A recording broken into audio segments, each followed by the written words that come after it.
Here we go. Spoiler alert, audience. Good morning, everyone, and welcome to another edition of the Jason Show Home Edition. I'm Jace.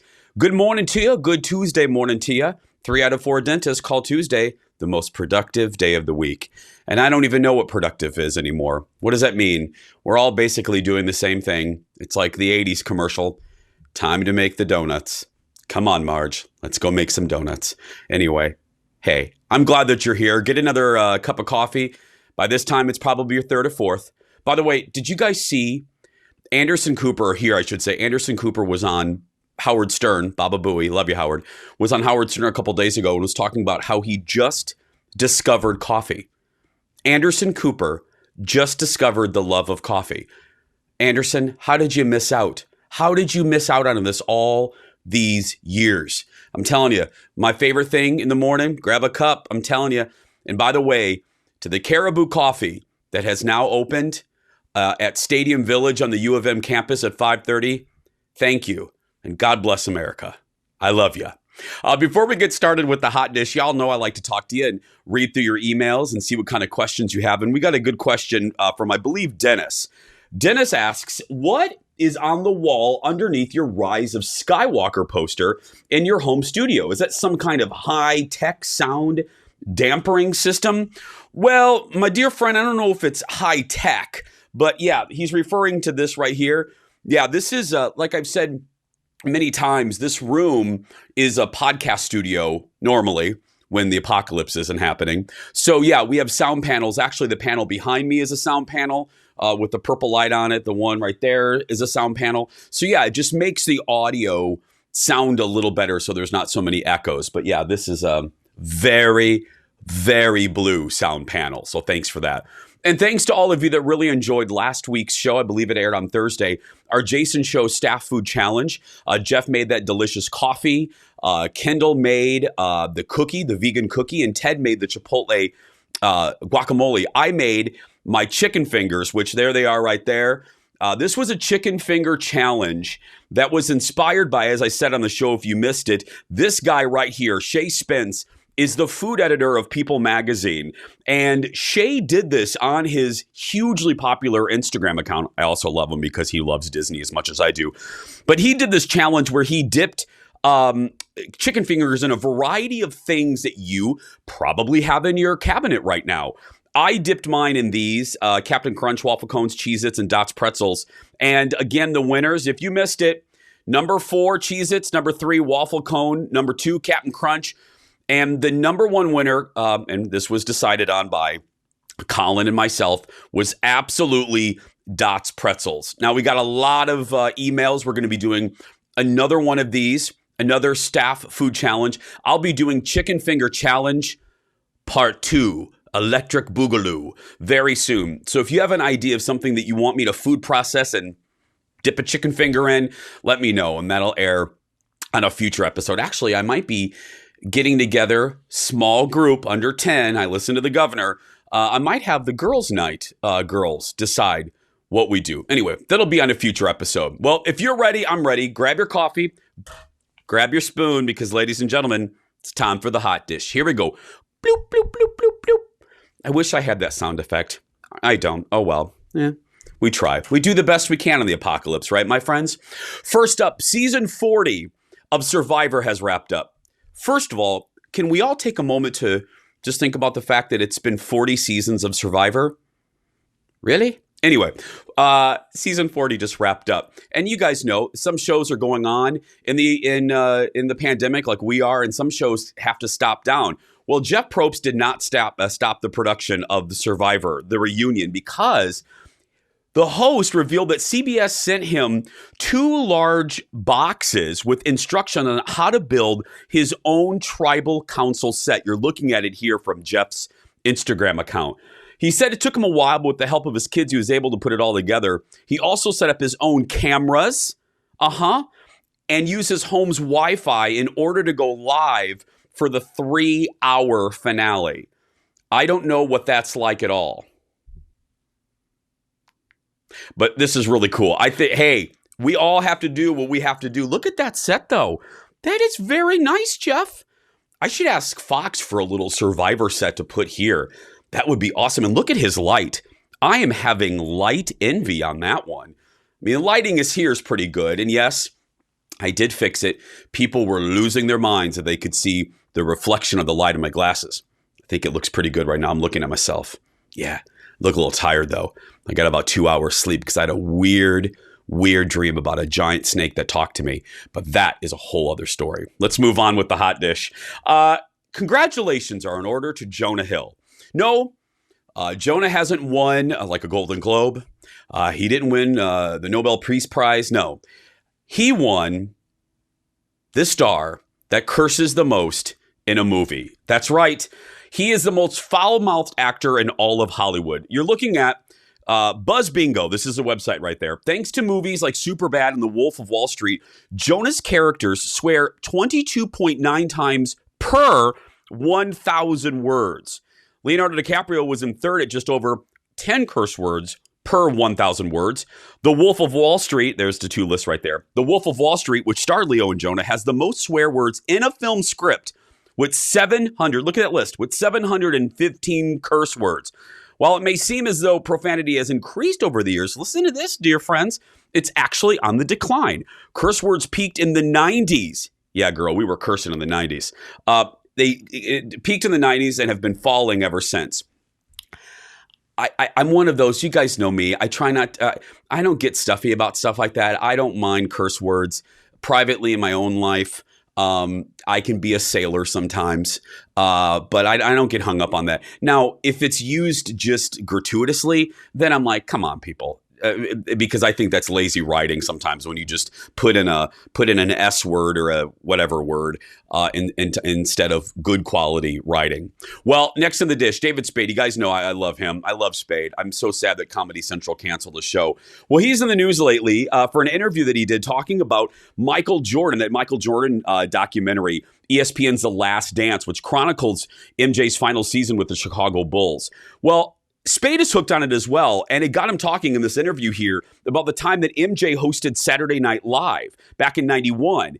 They had to do something. SNL had to do something they've never done before. The show had to shut down all autographs because there would be a line outside MJ's dressing room, and it would slow down rehearsal.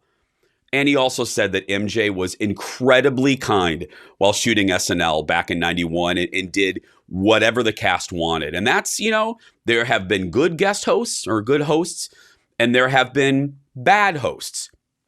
Justin Bieber. Justin, I think, would be much better now, but he was a little bit of a brat back then. Now, he's great. He has his Facebook show where he's making tortellini with his wife. I'm sure he would be much different now.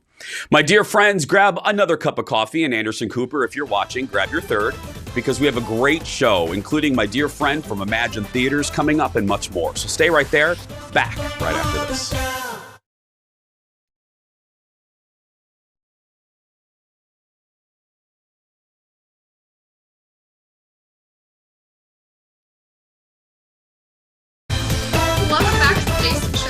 If you're familiar with the show, you're familiar with our next guest. That's Lindsay Froman of the Fashion Fix MN. Hey, Lindsay. Hi.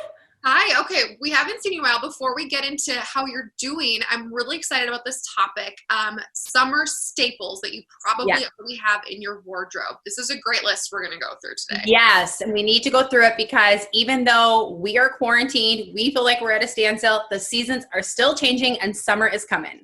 You are a fashion guru. And the thing that I love most about you, Lindsay, is that I love following, Dior fashion online, but girl, I don't know how to rock that. I can't afford that. Where do you buy that? Where am I going to wear that? I know. It's so relatable to so many. Yeah. It's like when you do the swipe up on something like that you see, you're just like, okay, what am I going to find on the other end for price, availability? Is this even in my realm of reasonability? I know I totally get it. So yes, and summer is coming. That's the crazy thing amongst all of this, even though we're distanced, we're quarantined, the season is still changing. And thankfully, right? Thankfully the trees are blooming and blossoming and the grass is green and we can be outside and we do want to be dressed and prepared for it. Because I will tell you, that's one big thing that's been an eye-opener for me when I've been home, is still getting dressed for the day and feeling good and feeling confident makes a huge impact on how I enter into my time for the day, whether it's with my kids or I'm doing my work at home, or I'm spending family time outside in our backyard. Like, it's still impacting my attitude. And so I still want to have the right pieces that make me feel comfortable and confident for the next season. Absolutely. That's so true. And what I love about this list are these things that most people probably have in your closet. If you don't, they're easier to get. So let's get started. Number 1, a knit dress. Knit dress. So we want this to be really casual, really comfortable, very, very breathable fabric. So don't think of something that maybe is like blousey or dressy that you would typically wear to like a baby shower or a brunch. We want something that feels a lot more relaxed, because that's how we're going to be spending a ton of our time this summer. So something that you can throw on that's easy to wash and wear, maybe that's stretchy, something that you can move in. And again, we really want breathable fabric with this, because you want to be comfortable. And my big shopping tip with this is, even though it can seem like a really basic piece, have fun with it. Shop for something in a bold, bright color that really complements you the best, or find something in a really neat, fun pattern like floral, or you can even do something that's a little more classic like stripes. So you can have staple pieces, but they don't necessarily have to be boring. You can add a lot of personality into them. And this is something that can be versatile in your wardrobe too, where maybe you're throwing it on and you're wearing it kind of like outside while the kids are splashing in like your pool or whatever it might be, but you can accessorize it and layer it up when you're jumping on a virtual happy hour with your girlfriends. I love it. Virtual happy hours, girl. Okay. Number 2, graphic tees. Graphic tees. So these have been so in trend and hot for so long right now. And I love them, because what is our favorite thing to wear in the summertime? A t-shirt and jeans, or a t-shirt and shorts, or a t-shirt and capris, something that's easy, comfortable, you can throw on, that's like very effortless. But when you switch out your basic tees for maybe a graphic tee, instantly you have a look that feels a little bit more styled, a little bit more put together, a little bit more on trend. And it's another way that you can add a little pop of personality into your look. So my big tip on shopping for these is really make sure you're shopping for graphics that reflect your personal style and your personal interest. Because, you know, my big thing with Fashion Fix and what I coach people on is I want you to be comfortable and confident in your clothes. So when you're wearing graphics, I want something that you're going to feel confident wearing, right? So it's something that really reflects who you are, your interests, your style on the inside being reflected on the outside. Because if it's something that doesn't, you're going to feel a little bit awkward when you wear it, and it's going to end up living in the back of your drawer all season, and you'll feel sad that you didn't get to wear that. Girl, if you don't like Nirvana, maybe don't buy a Nirvana t-shirt. Yes, totally. All right, number 3, fashion sandals. So this is kind of a funny one, and people might be like, well, what do you mean by fashion sandals? Here's what I mean. Not flip-flops. I know this is a big one that I have to coach my clients on all the time, because it's so easy to throw on a pair of flip-flops and run out the door. But sometimes you want something that just feels a little bit more mature, a little bit more put together. So I'm not talking about things that are fancy here, like wedges or espadrilles or things like that you maybe use to dress up a summer outfit. We can stay with something that's flat and casual. So that's my shopping tip on this one for you, is don't overthink it.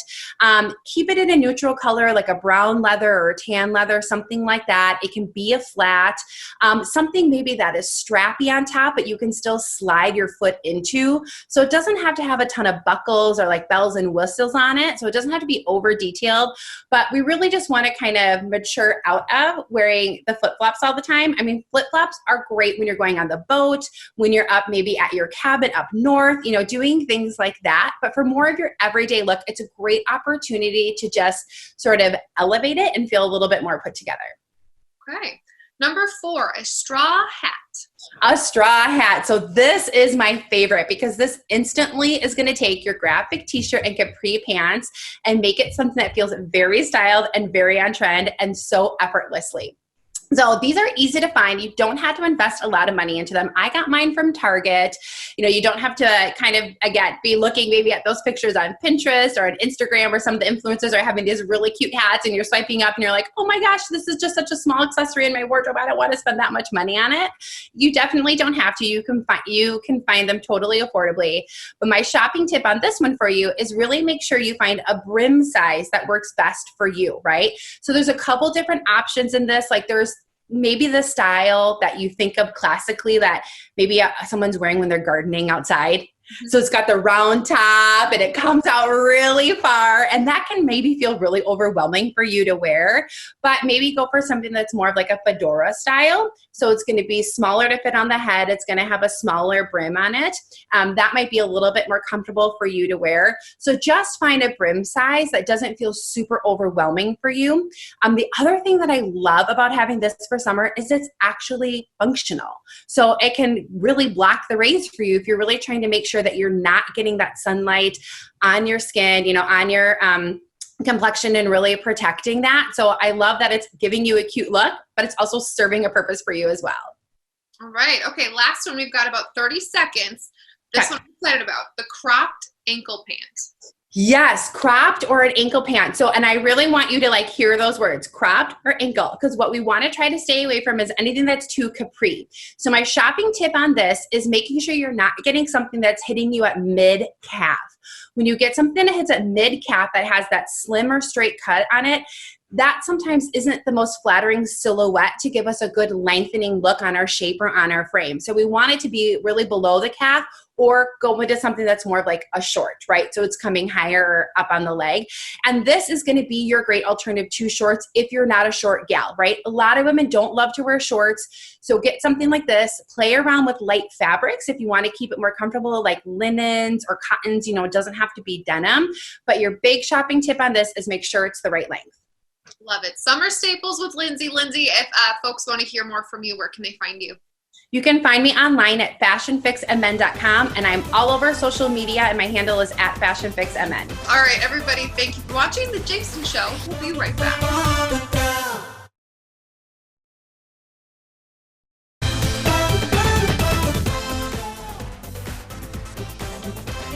And welcome back to The Jason Show Home Edition. I'm Jace.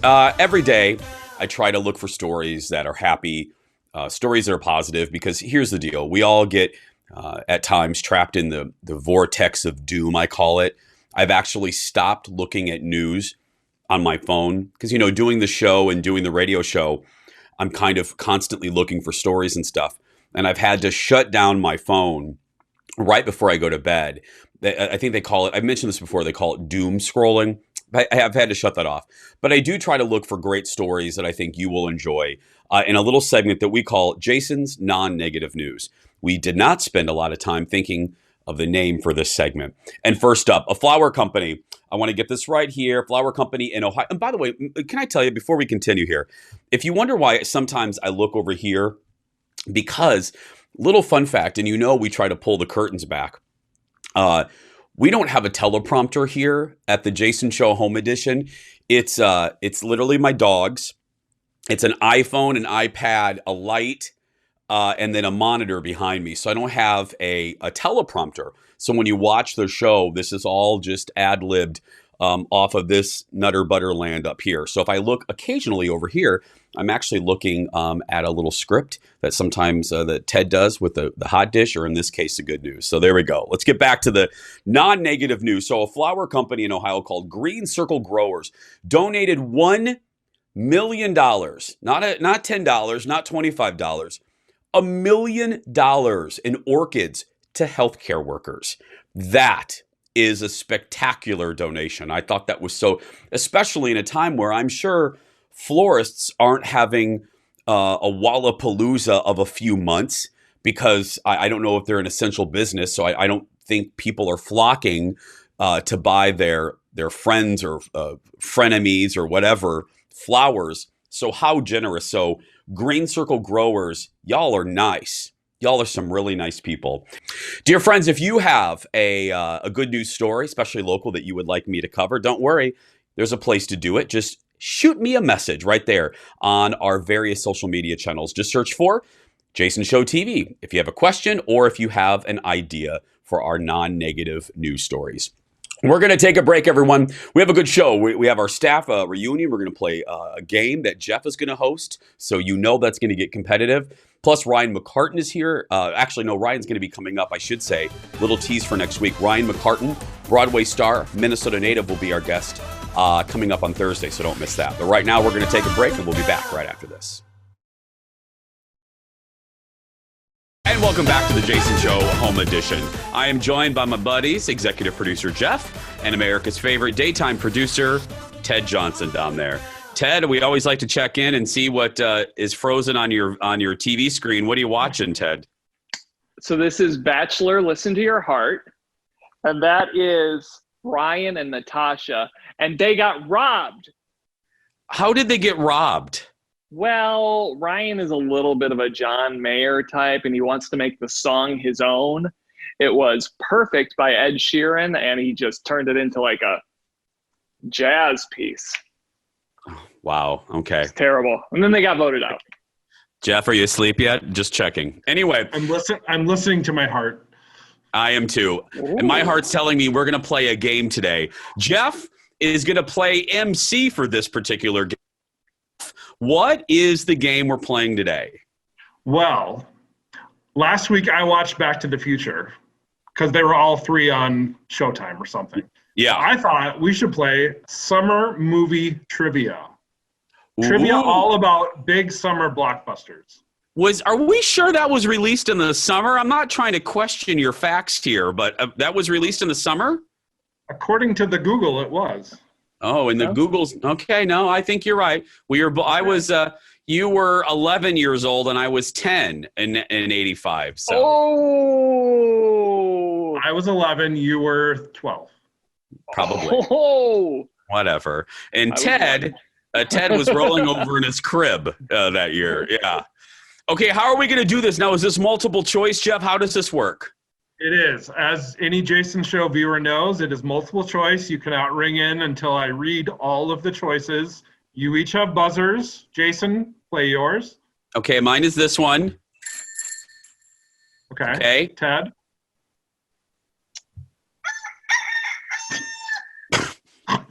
I'm sorry. Ted, can we hear that one more time, please, Ted? Can we hear the noise? Perfect. Okay. I am the judge as well, so I will call on you as the first noise I hear. Are you ready? Ted, are you ready? Can we buzz in before you finish reading the question? No. You must listen to all of the multiple choice answers. Okay. All right. Play along at home. No prizes. First question. 1996. Who was the original choice to play Will Smith's character in the 96 blockbuster Independence Day? Was it A, Ethan Hawke from Reality Bites, Bruce Willis from the Die Hard movies, or Denzel Washington? Ted? B, Bruce Willis. Wrong. Jason? Jeff, I'm going to go with Ethan Hawke. Final answer. You are correct. Wow. According to Wikipedia, Ethan Hawke turned it down. Huh. He was very busy that year. He was very, very busy. Wow. Not bathing. Yes. Next question. Jason's ahead, 1-0. Okay. It's been 35 years since Back to the Future was a major hit. In the original script, what was the time machine supposed to be instead of a DeLorean? Was it A, a Honda Civic, B, a shopping cart, or C, a refrigerator? Ted? Jason was first. Thank you. I'm going to go with Honda Civic. Wrong. Ted, was it a shopping cart or refrigerator? Sounds like it would be C, refrigerator. Final answer. You are correct. A refrigerator. Yes. That was in the original script. I think he cheated. I saw him looking down on his iPad. I think he Googled that. These are my sounds. And you know, the reason why they changed it to a DeLorean is they wanted to make that joke when he lands on the farmhouse about the futuristic car, so they made it a DeLorean. Oh, is that what we call a Jeff fun fact? Ted, we Fun were fact. just, that was a Jeff. That's one of my all-time favorite movies. That is a perfect movie. Yes, I would agree. Ted, you've seen it, haven't you? Maybe not in its full state. What do you mean not in its full state? I feel like I've watched pieces of it, but not the whole thing straight through. Wow, okay. Okay, question 3. It is tied 1-1. This one might be a little easy for Jason. I'm sorry. In 1994's The Lion Dallas. King. Whatever! In The Lion King, how long did it take animators to create the 2.5-minute wildebeest stampede scene? Was it A, more than a year, B, more than 2 years, or C, more than 3 years? Jason? I'm going to go with more than 3 years. Wrong. Oh. Ted? A, more than a year. Wrong. It took them more than 2 years to do 2.5 minutes. Yeah, I should have known that. I am so ashamed. No wonder I was fired from the Disney store. I also found out that after the movie came out, the Hyena Association of the World, they sued Disney because they made hyenas look bad. They did.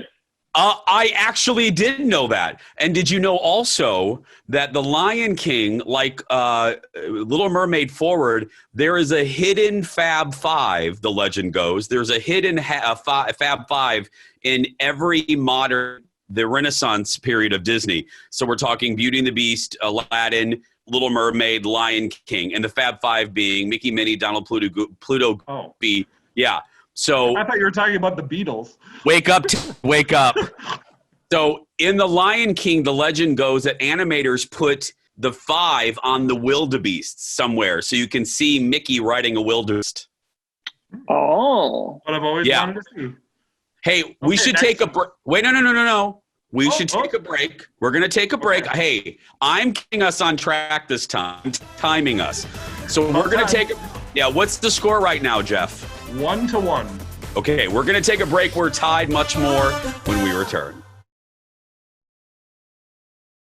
And welcome back to the Jason Show Home Edition. Jeff, we're still here in the middle of a very tense and exciting round of summer movie trivia, hosted by America's favorite air fryer executive producer, Jeff.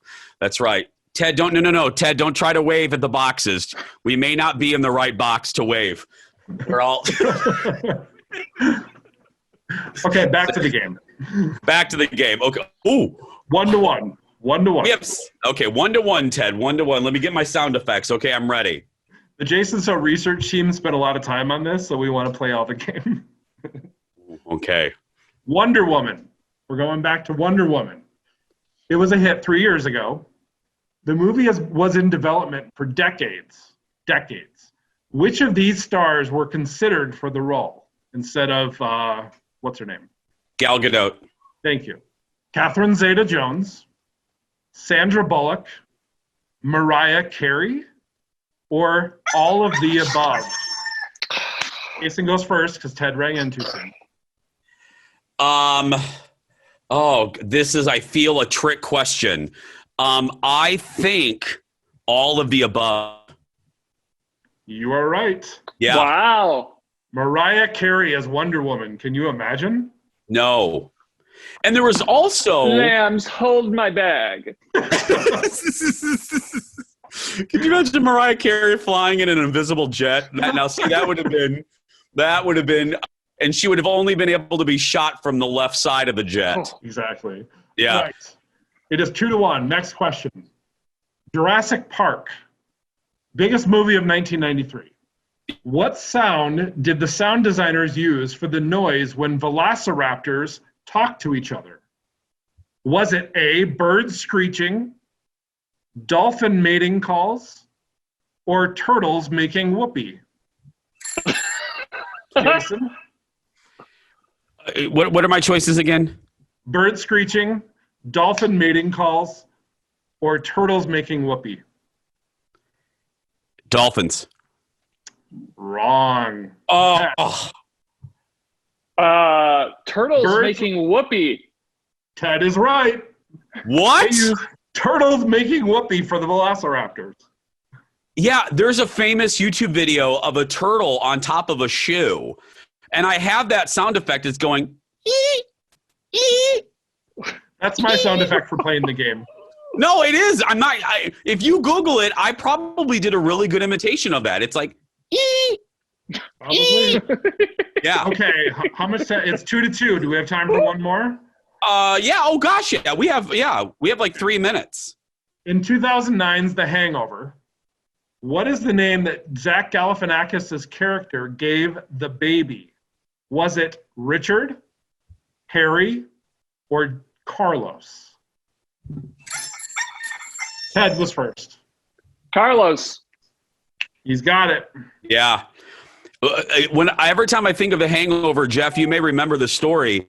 I was in Washington, D.C. for Night at the Museum 4, whatever. It was the time that I interviewed Robin Williams. And we were all supposed to fly to Vegas to then interview the stars of a little-known movie called The Hangover. And I'll never forget this, every entertainment journalist on that trip, nobody wanted to go because everybody thought it was going to be a disaster. Nobody had faith in it. Everybody thought it was should have been like a direct-to-video movie. I remember the conversations on the bus, and everybody was dreading this trip to Vegas. I didn't go I can't remember why I didn't go. But and then it turns out to be a phenomenon. But yeah, no one had faith in that movie. Nobody. Nope. All right. It is 3-2. Jason, you can tie it up. There are 5 movies in the Pirates of the Caribbean or Caribbean franchise. Which one of these is not the name of one of the movies? Blackbeard's Gold, Dead Man's Chest, or On Stranger Tides? Jason? Which one? I didn't hear what you said. The first one. You are correct. Blackbeard's Gold was not one of the movies. I hate those movies. I'm sorry. They're too dirty. What do you mean they're too dirty? Like grimy. Not dirty like a swear words and nudity. Like grimy. Oh, I'm like, did I miss the pirate sex? I'm like, I didn't know that. Okay. 3-3. Turtle mating? Okay, we're tied. This is perfect. We have a minute. How many movies currently make up the Marvel Cinematic Universe, featuring characters like Iron Man, Captain America, and Black Widow?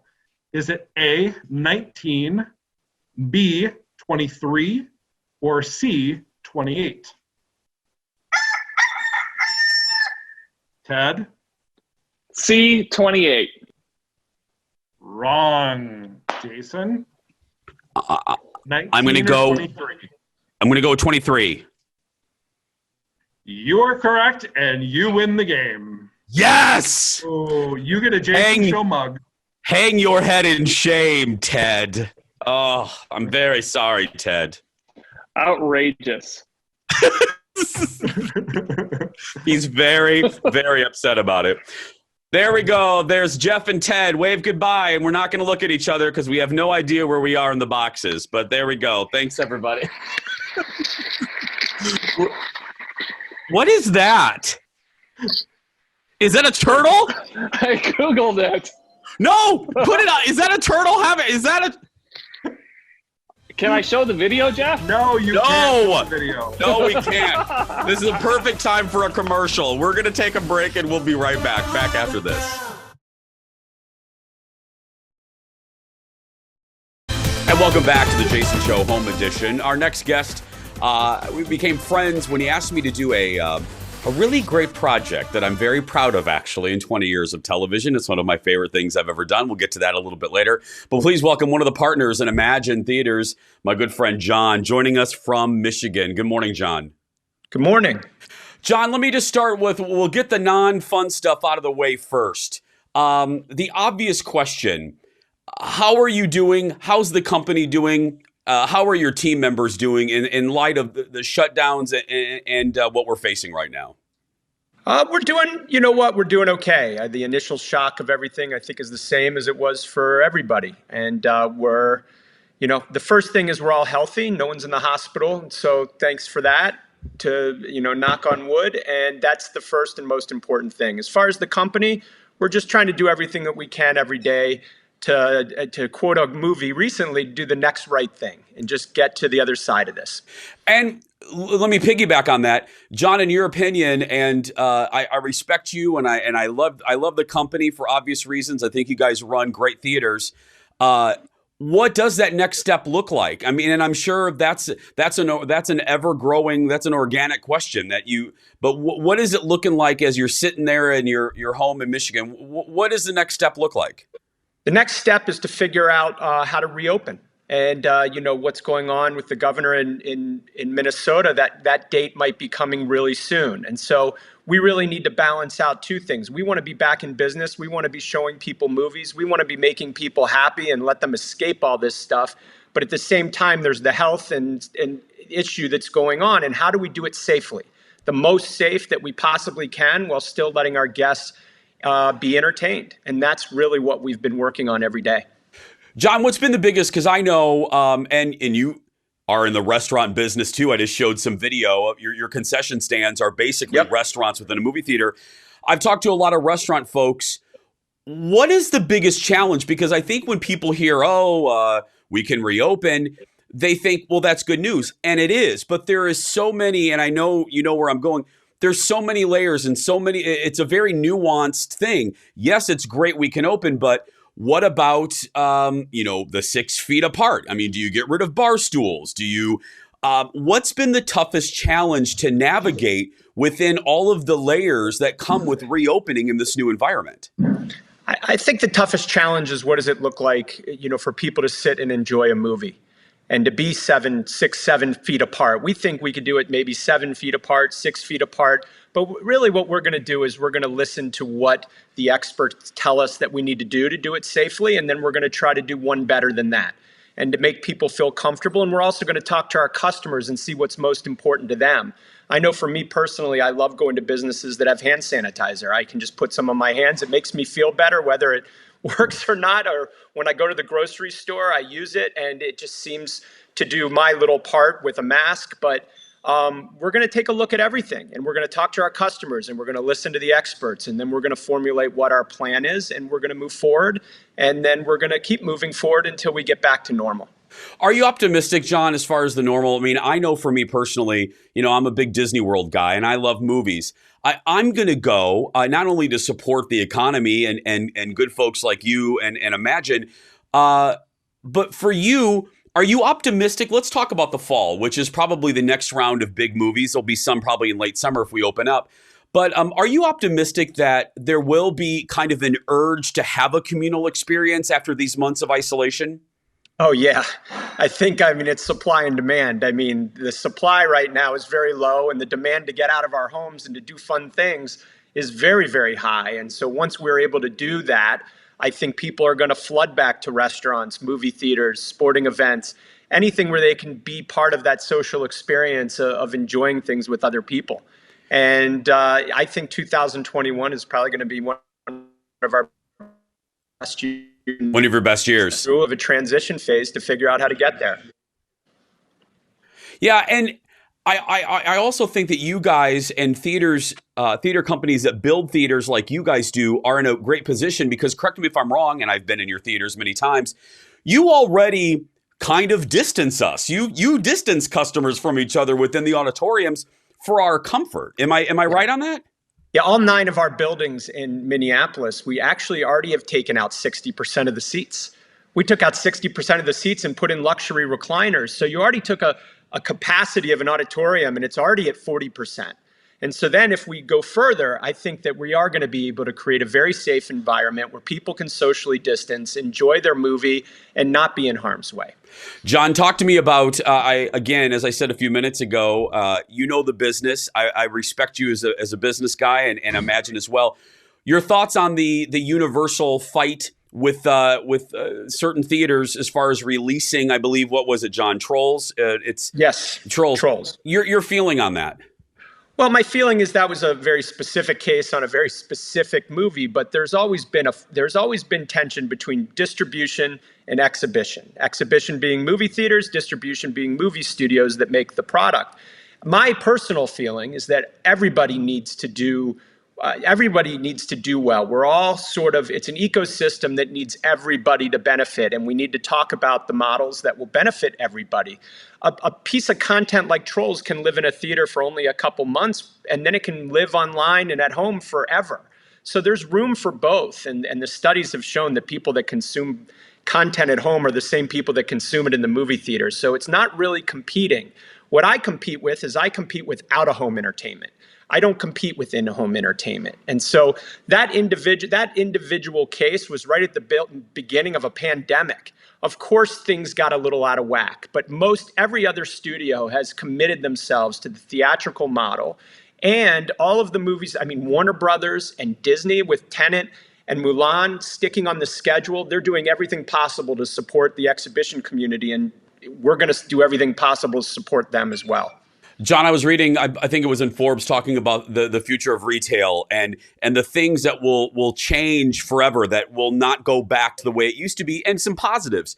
What are some things that you see in your business that you think will change and will change for the better and stick around, whether it's contactless, concession stand? What's one of the things that you think you're going to change and will probably stick around forever?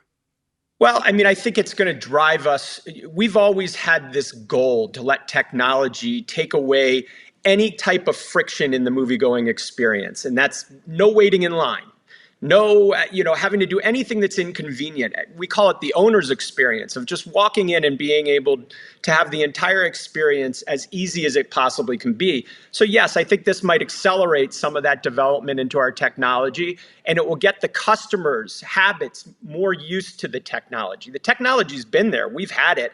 Just people haven't really used it because it hasn't been a habit. And I think that might change for the positive. But going to the movies is going to remain, pretty much the same, because I don't think it was anything that was, I think it was something great to begin with. And I think once people can go back and do it again and consume product again in that environment, they will. Yeah, I do. I think on that route, I think one of the things that's going to remain from this time is we are yearning for communal experiences. And I'm glad, because I love my home entertainment system, but it can't recreate the experience, the social experience of going to a movie. No, my theater, we spend close to $200,000 per auditorium to have the best sound system, the best seating, the best picture and sound. I don't know that many people whose home theaters spend that kind of money for that type of experience. Yeah. So I still think we call it fidelity. In the worst fidelity, it starts on your phone. And then as the screen gets bigger, it's higher fidelity. We have the highest fidelity out there to watch content. And I believe people enjoy that experience, and they'll continue to come back for it. Absolutely. John, as always, thank you, my friend. I'll be there supporting you as soon as the doors open. Great. Thank you for your time. We're going to open soon, and especially our Axe facilities in Monticello and Eagan might be open in maybe in a week or two. So come check us out. I'm excited to see everybody again. I am too. Follow him on social media. John, thank you. I appreciate it. Thanks, Jason. We're going to take a break, everyone. We'll be back right after these words. And welcome back to the Jason Show Home Edition. I want to say again, and I can't say it enough, that's why I probably say it every episode. Thank you so much for continuing to watch our show, support our show through reruns, through rain, through sleet. I really, really appreciate it, and so does the staff. We're working hard to bring you good shows. Some of y'all, I read your comments, you're liking the look of the home shows more. One guy said it looks more personal. It looks more personal because at any moment, my dogs could jump on my lap. And speaking of my dogs, before we go, I want to say happy birthday, Dexter. That's right. This little guy, and he's not so little anymore, is 7 years old. This is Dexter, our boxer. We have a boxer and a French bulldog. I love you too, Mr. Big. But today is all about Dex. Dex was kind of an accidental dog. We weren't looking for another one. But he didn't, he went to a home of Colin's colleagues, and he didn't get along with their other dog. So Colin called and sent me a picture, and Dex is a puppy, and we fell in love immediately. And now I can't imagine my life without that guy right there. Sassiness and all. We call him the Boobs, and he has more personality than any dog I've ever met in my life. He's my buddy. I spoil him rotten, and I'm really proud of that. That's my boy. I love you, Dex. Happy 7 years old to you. And as soon as we're done with this, I'm going to get you a treat. And I probably said that too loud, and now he's right there at the door. So I'm going to wrap up. That's going to do it for us. Stay safe, stay smart, and stay healthy. And if you're watching and you're a kid that's being bullied, go out there and be yourself, because nobody can tell you you're doing it wrong. Thank you so much for watching, everyone. Have a great day. We'll see you back here tomorrow.